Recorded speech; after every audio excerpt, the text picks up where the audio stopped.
to be here today. Somebody say with me, it's good to be here. It's good to be here today. You know, last week we started a series called Legacy. Somebody shout out Legacy. And last week we established what legacy is, and I suggested to you that legacy starts with our obsessions, but it ends with our consumption. In other words, it starts with the things that we are obsessed with, therefore we devote time, treasures, talents into it, and eventually that thing consumes us, and after it consumes us is the legacy that people will talk about. And we found in Scripture how Paul was clearly obsessed in the most amazing way. Paul was clearly obsessed with Jesus and consumed by the love that he had for him. He famously said, as we just read, for me to live is Christ and to die is gain. And I don't know about you, but I want that. I want that for my life. I want Jesus to take over everything in my life. I want him to be the thing that I stood for while I was living and the thing that I looked forward to after my death. I want him to be everything. And so we started asking this question: what makes Jesus someone's legacy? What makes Jesus someone's legacy the way that Jesus became Paul's legacy? And the beauty is that Paul tells us right there in the verses that follow, which is what we're going to be studying for the next couple of weeks. The first thing that makes Jesus our legacy, we discussed this last week, Jesus becomes our legacy when we fan the flame that he lit for us. Jesus becomes our legacy when we fan the flame that he lit for us. In spite of who likes it or who doesn't or who calls us crazy. And last week we challenged ourselves. It was a tough sermon. It was a tough sermon to preach. It might have been a tough sermon to hear, but it's something that we needed to hear. Jesus becomes our legacy when we fan the flame. Tell the person next to you, fan the flame.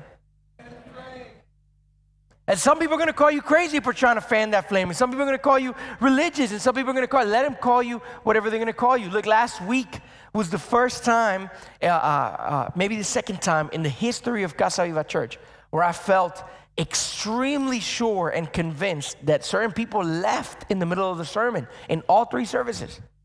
They disagreed with what was being said. It is radical thing for some people to think that this world is trying to turn off the flame and that we need to fan it at all costs and make him first and transform our lives and leave things behind. But if Jesus is to become our legacy, we need to fan the flame that he lit for us. And today we're going to move on to the second thing. If Jesus is to become our legacy, here's the topic that we're going to break down today. We need to hold on to the greatest promise he made to us. If Jesus is to become our legacy, we must hold on to the greatest promise that he made to us. And I'm hoping to unpack that with you today. Don't we all have moments that we just cannot wait for, right? You know what I'm talking about? We all in life experience moments that we just can't wait for. We're just like so pumped. We talk about it to everybody. We think about it every day. Sometimes we can't sleep because we're just so excited. And we're just so looking forward to it that even 3 days feels long, right? 1 day feels long. And it's just this. Anybody have had one of those? I think we all experience those. We experience some small ones. Like sometimes small things that we just can't wait for. Sometimes it's the weekend, right? We just can't wait for the weekend. I just can't wait to sleep in until 8:30 or until 9 or whatever it is, the number. We don't judge here, okay? You just can't wait. You're just like, I can't wait for the weekend. Or maybe it is church, right? Maybe not. We're getting there. I just can't wait for church. I just can't wait for Sunday. I just can't wait. I'm just so excited to be with my brothers and my sisters, to worship, to fellowship, to hear a Puerto Rican man yelling at me. I just can't wait. Just can't wait for Sunday, right? You're just so excited. Just like, I can't wait. You talk about it to your friends, and you're like, man, my church. Maybe it's just a date, a simple date. All the married couples in the room, right? He's like, I can't wait for a day without the kids. I can't wait, right? can't wait. Somebody take him, right? She's so excited. She said, I can't wait, right? There's some small ones. There's some bigger ones, right? Certain celebrations. You remember right before your wedding, like you just couldn't wait for your wedding. You couldn't wait for your graduation, or you just couldn't wait for that celebration, for that birthday party, for that vacation. What are you raising your hand for, Ashley? Ashley goes on like 5 vacations a year. You good, girl? I'm messing with you. I'm messing with you. She was like, I can't wait. You just were there last week. So you can wait a little bit. You can wait. We can't wait, right? And he's like, I can't wait, right? I can't wait. I'm just so excited. I can't wait. You get pumped about some big stuff that you can't wait for. So I don't know if you knew, but Casa, Viva, last year we did our first mission trip down to the Dominican Republic, yeah? And breaking news here today at 9 a.m. service, this week we have our interest meeting for our second mission trip happening this year. In 2026, going on a mission trip. And so we have our interest meeting. You can find it in Church Center. I believe it's Thursday, correct? Thursday, we have our interest meeting, and you don't need anything for that interest meeting. You just need to show up, hear about what we're going to do. We talk dates. We talk a little bit of prices. We set expectations, and maybe you can go with us. And some people are just like, I can't wait to go to the mission trip. I can't wait for the interest meeting on Thursday. And you're just like, you can't wait for certain stuff. I promise you right now that a bunch of brothers and sisters are hyped up about May 2nd. May 2nd, out of the bloom, out of nowhere, one of the most amazing, spirit-filled worship bands in the entire Spanish language, Miel San Marco, is going to be here at Casa Viva. A God thing, they just called us out of nowhere and said, hey, we had a venue lined up, it fell through, and we're asking, can we please do our worship night in y'all's space? And I was like, let's go, come on, let's worship Jesus. And so they're coming on May 2nd. If you want to hang out with us, you can. And you can. We're not selling the tickets. Those are not our tickets. Those are not our profits. All we're doing is letting the facility be used for that worship night together. And you can find the tickets online. And if you want to come and be a part of that concert, it's going to be awesome. And some people just like, I can't wait, right? Say with me, I can't wait. There's some stuff that you just can't wait for that you are looking forward. We are all looking forward to something. We're all looking forward to something. We're all excited about something. And apparently, one of Paul's greatest longing in this life was his death. So it gets a little weird, right? Apparently, but it could be a little weird. Yeah, Pastor, where are you getting that from? We just read it in verse 21. Go back there with me. He says, to live is Christ and to die is gain. He says, he can't wait. It's just like he's excited. He sees it as a win, as a victory. He is longing for it. Even, that's the word that is used in the New Living Translation, 2 verses down, to describe that. He can't wait. But why? Why? Look at verse 22. Verse 22, it tells us, verse 22 to 24 tells us why. Paul says, but to me, to live is Christ and to die is gain, right? If you're living New Living Translation and you're new to this, you're like, that's not the version that I'm reading. No, that's the classic version, all right? To live is Christ and to die is gain. And in verse 22, it says, but if I live, I can do more fruitful work for Christ. So I really don't know which one is better. And look at verse 23. I'm torn between two desires. So this is a desire. I long. I what? I long. I'm looking forward to. I can't wait to go and be with Christ, which would be far better for me. Which would be far better for me. You know why Paul can't wait? You know why Paul is looking forward to this? Because Paul was holding on to the greatest promise that Jesus ever made to us. Let me preach to you for just 1 second. If you are going to be a follower of Jesus Christ, or if you are going to be a part of this whole church world thing, and you're going to start showing up, throughout scriptures, you're going to find promises that as children of God, as followers of Jesus, are handed to you, afforded to you, made available to you. And some of these promises are beautiful promises, amazing promises. At times, you might even hear God audibly speak to you through somebody else, or through the word, or through a music, or as you're sitting in nature, and you're going to hear promises on behalf of God, promises on behalf of Jesus, these declarations that you can hold on to. And some of us here, we've received some beautiful promises from Jesus, have we not? There's some people sitting here that you're just like, man, I have received some amazing promises, like the promise that he will be there, that he will be our provider, that he will be our healer, like the promise that no weapon forged against us shall prevail, like some promises that we can, like the promise that if we pray, we do not have to be anxious because the peace that surpasses all understanding guards our heart.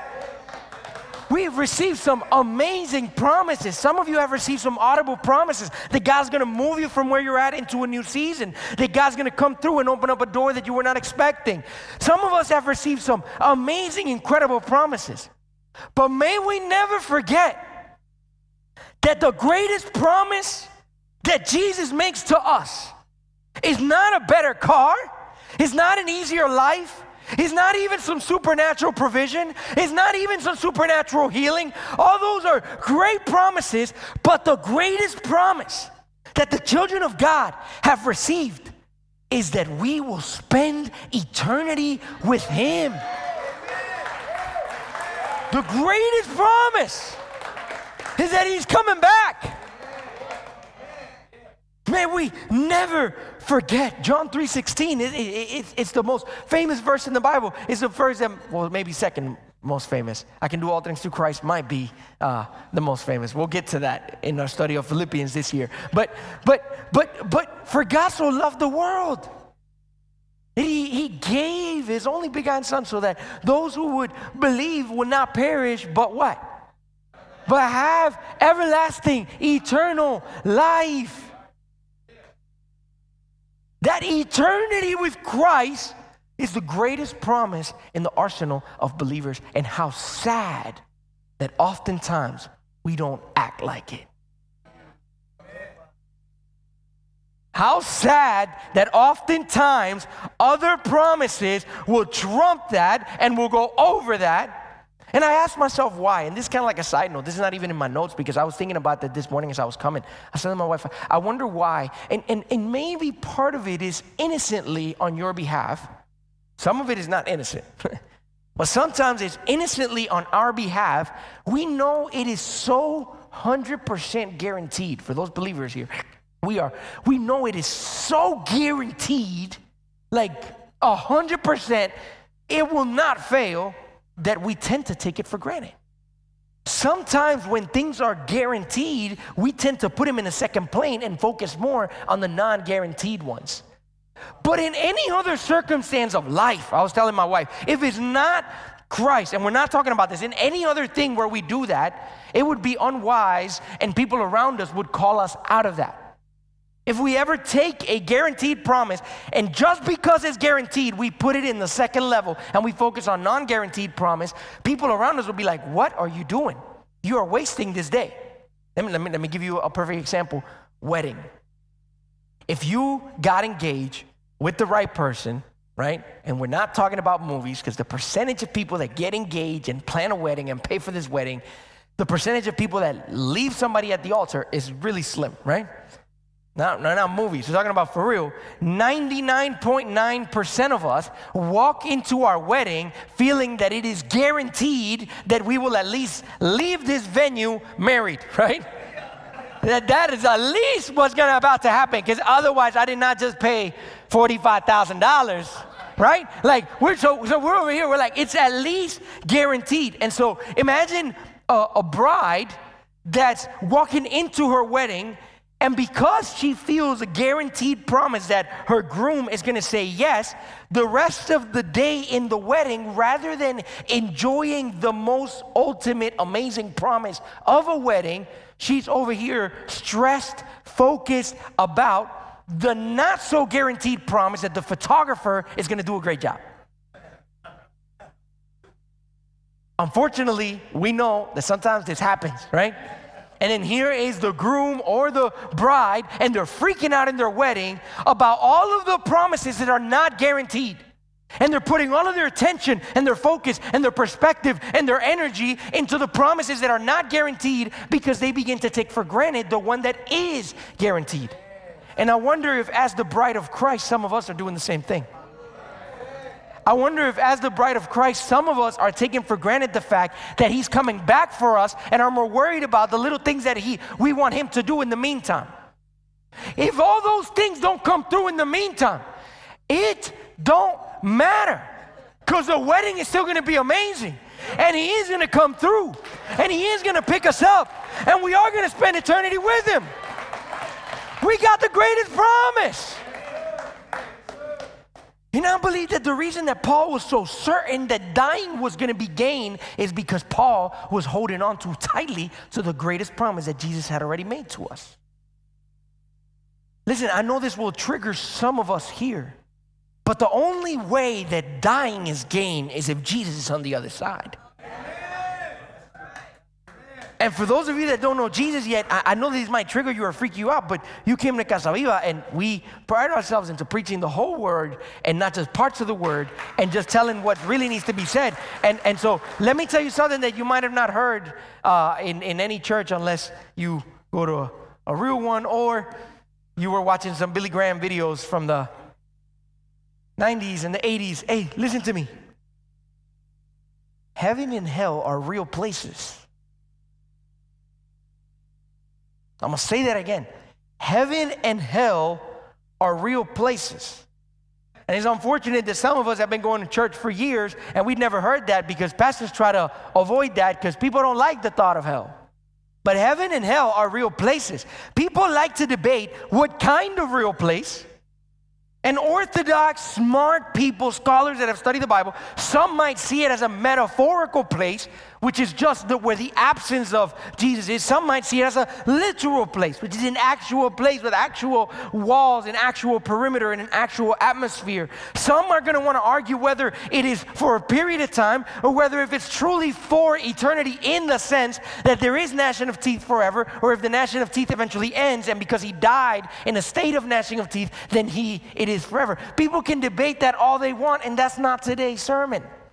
I'm not here to try to make an argument for one or the other or to teach that. What I am here to say is that whether you see it as a literal or a metaphorical, whether you see it as actually eternal or as states of eternity, either way, it's real. That is the one thing that you cannot debate. That is the one thing that you cannot leave from. Either way is real. And we have received the promise that after this life, after this time has passed, those who put their faith in Jesus will spend eternity with him, and those who do not will spend eternity away from him. And we can hold on to that promise. I want to read this to you, and I've read it to you this year, maybe 2 or 3 times, and I hope to read it 10 times more. I want you to go with me to Revelation chapter 21. Revelation chapter 21. I believe that Revelation chapter 21 should be the most encouraging passage in the entire scripture for believers, hands down. I believe that no matter what you are going through, you can always turn back to Revelation 21. And if you are a believer that's truly holding on to the promise, this should pick you up, because it is the most sure thing. Revelation chapter 21, I'm going to read it to you, verse 3. Look, Revelation chapter 21, verse 3. I heard a loud shout from the throne saying, look, God's home is now among his people. He will live with them, and they will be his people. God himself will be there with them.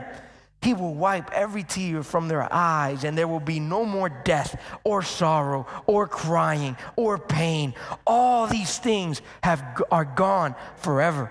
And the one sitting on the throne said, look, I am making everything new. And then he said to me, write this down, for what I tell you is trustworthy and true. Write this down and take it to the bank, is what it's saying. Write this down and put your life on it. Stake your life on it. This is trustworthy and true. He is coming back. And when our time on earth is done, if he has not come back, we will spend eternity with him. We will be with him after this time is up. We will. And so for those of us holding on to that promise, that beautiful, amazing, incredible promise, it shapes our legacy. it becomes what we talk about, what we think about, what we are looking forward to. Spending eternity with Christ. And so that is how death becomes gain. Under the promise of Scripture, under the truth of Jesus, death can become gain. And outside of it, it does not. But in it, it does. And I want to make an important note, a really important note. We know the results, but we don't get to choose the time. I want to make this really important note. I want to stop my sermon. I want to make this because I want to teach you right. We know the results.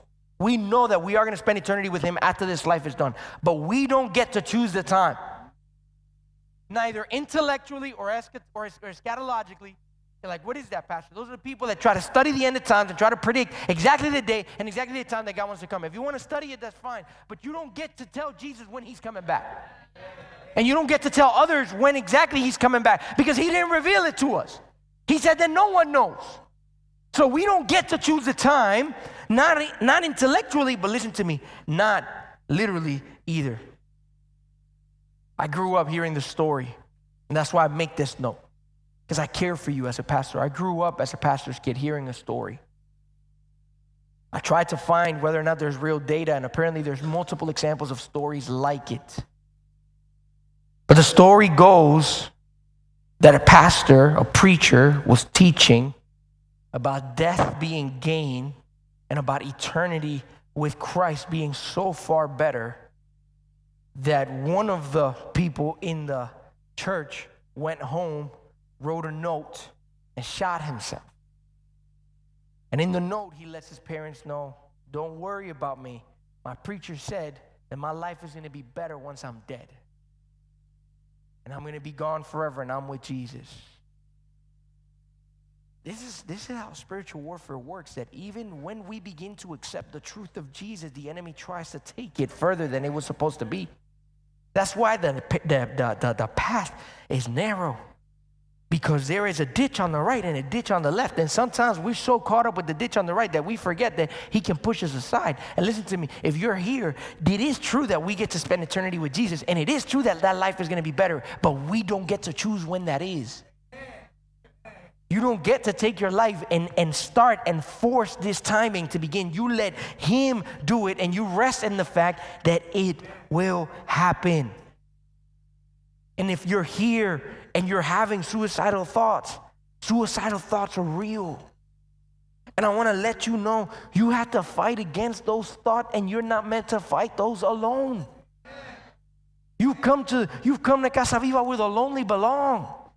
And so if you're having these thoughts, you cannot leave here without talking to somebody, praying with somebody, getting in community with somebody, trying to join a group, trying to ask for a pastoral conversation, signing off for the first Saturday of prayer so that we can pray for you, where the elders, the leaders of the church will anoint you and pray for the sick the way that James calls us to. You cannot fight this alone. You rebuke those thoughts. You wait and you just be at peace under the promise of God. And you don't have to rush it. You can just wait for it to happen, because we will be with him. Can I get an amen? We will be with him. Tell the person next to you, we will be with him. When he says it. When he says it. It is the longing of his presence that shapes the legacy of the believer. It is the fact that as a believers, we tasted his presence. We tasted his glory. We tasted.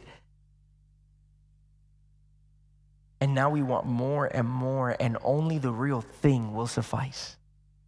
That's what Paul is saying. That's what Paul is saying. Listen to me. The underlying truth of death is gain is that presence is all. The underlying truth behind death being gain is the promise of Jesus and the fact that presence is all. His presence was everything for Paul. That's how he grounds the argument. He grounds the argument by saying, if I pass, I get to be with him. Which teaches us that Paul had tasted him here and had experienced him here and was obsessed and craving and longing him here. And he got to the point that he knew the only thing that's going to be better than this is if I get the real thing, unaltered and pure. Let me give you a weird example. You know that Pastor Josue loves weird examples, and some people are not going to like this, but hopefully this metaphor will help you understand. I grew up loving lasagna. Like, I just like lasagna. Anybody with me? Lasagna, man. Woo! And then people start getting creative with it and doing it like with Alfredo and chicken. Anybody had one of those? Whew! Sheesh. I grew up loving lasagna, loving this thing. And then my wife took it to another level. She started doing lasagna soup. Soup. Anybody had lasagna soup? Woo! Look it up, baby. TikTok. Tonight it's going down in your house. Lasagna soup. So I grew up eating lasagna and loving lasagna. Lasagna was one of my favorite meals growing up as a kid. And anytime, any opportunity that I got to have some lasagna, I would get lasagna. Now here's the thing. I'm Puerto Rican, which means that the lasagna I was introduced to is Puerto Rican. And I loved it, and I craved it, and I liked to have it every time I could. But then all of a sudden I came to the States, and I started finding these authentic Italian spots. And then you go to these authentic Italian spots, or they claim to be authentic, right?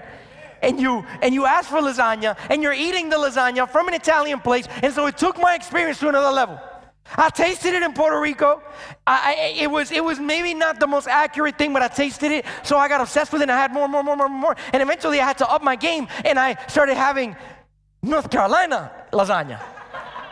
And so it took it up a level.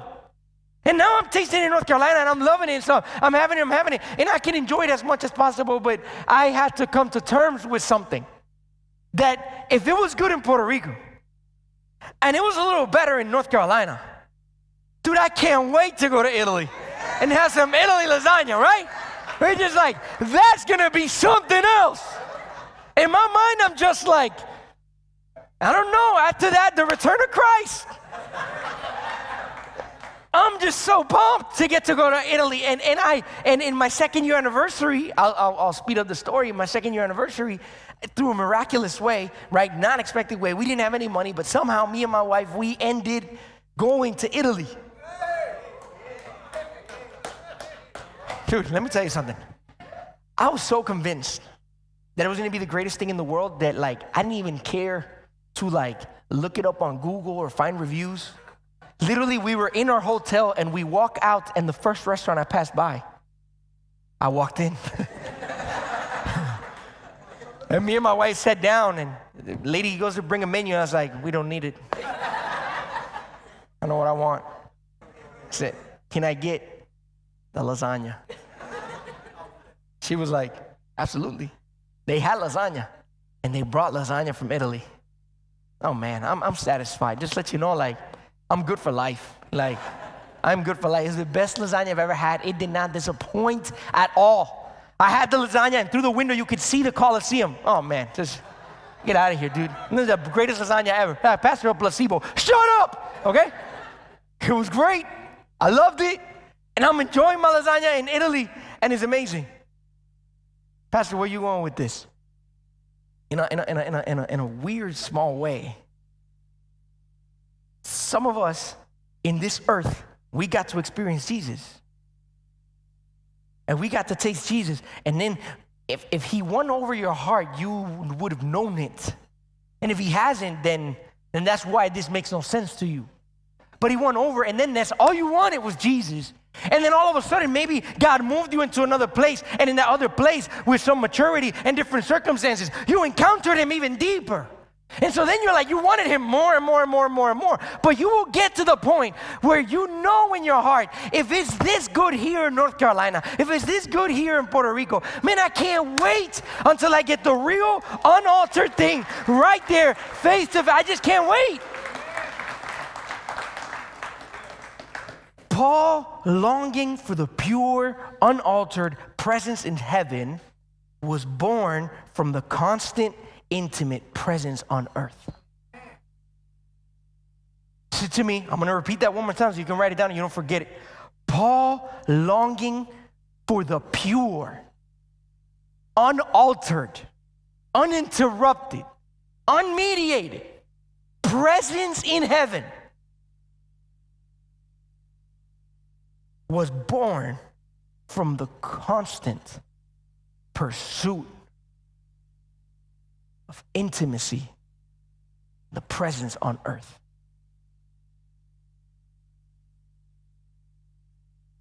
The underlying message of dying is gain. His presence is all. You, listen to me. Let me put it to you this way. You won't truly long for the day you see his face up there without a life seeking his face down here. I'm going to say it again. You won't truly long for the day that you see his face up there without a life seeking his face down here. When you gotta cultivate a love for his presence. For Jesus to become your legacy. For death to be in something, a day that you look forward to so you can be in his presence. You have to first, here's the whole sermon. You have to first receive the promise, believe the promise that Jesus made us, the greatest promise. And second, you have to understand that that promise is cultivated and is pursued whenever you look for his presence here. Because the whole idea behind Paul going up there was so that he could be with him. Well, why would he want that unless he tasted that? Why would he care for that over there unless he cares for that over here? Listen, I'm telling you, and I'm going to try to see it in the most like layman's terms that I can, because I truly, truly believe this. The reason some of us are not too excited about the afterlife.